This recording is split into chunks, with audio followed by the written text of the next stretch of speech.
Halo pemirsa, apa kabar investasi Anda di sepanjang perdagangan hari ini, di mana indeks harga saham gabungan kembali melanjutkan pelemahan di atas 1% dan tadi pun juga sempat menyentuh ke level 6.600-an dan beruntung di penutupan sesi kedua IHSG berbalik kembali ke level 6.700-an.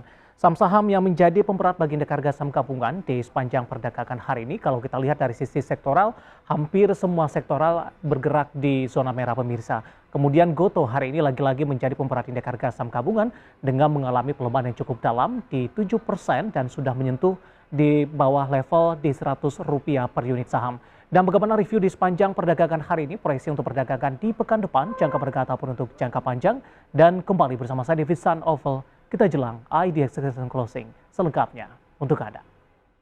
Dan berikut kami sampaikan bagaimana posisi penutupan indeks harga saham gabungan di sesi kedua di perdagangan hari ini lebih dominan bergerak di zona merah pemirsa. Dibuka di sesi pertama pada pagi tadi, dibuka flat di 6.804.227 dan tampaknya level ini merupakan level tertinggi di sepanjang perdagangan hari ini. Dengan kesimpulan, mulai dari pembukaan sesi pertama hingga penutupan perdagangan di sesi kedua, IHSG lebih cenderung tertekan. Bahkan di sepanjang perdagangan hari ini, indeks harga saham gabungan sempat menyentuh ke level terendahnya dengan meninggalkan level 6.700-an, tepatnya di 6.695.382. Sementara di penutupan sesi kedua hari ini, indeks harga saham gabungan masih berada di zona merah dengan mengalami pelemahan yang cukup dalam di 1,31% dan ditutup di level 6.715.118. Selanjutnya kami akan mengajak Anda untuk melihat beberapa data perdagangan lainnya yang berhasil dihimpun oleh tim redaksi kami.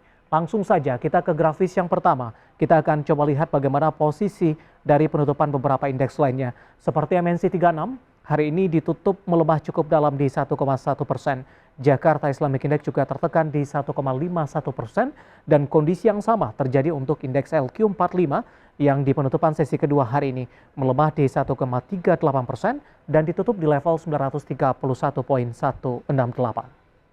Kita beralih ke grafis selanjutnya, bagaimana rotasi pergerakan sektoral di penutupan sesi kedua hari ini.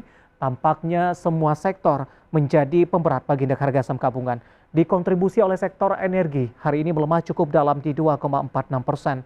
Teknologi tertekan di 1,43%. Industri memberikan kontribusi minus di 1,40%. Dan sektor transportasi dan logistik melemah di 0,58%. Selanjutnya saham-saham yang mengalami penguatan signifikan di tengah pelemahan indeks harga saham gabungan dari perbankan Big Cap, tampaknya BBCA ditutup di zona hijau di 8.550. BP juga menguat di 187, Tebik ditutup di level 2.420, sementara MTEL juga menguat ditutup di 755.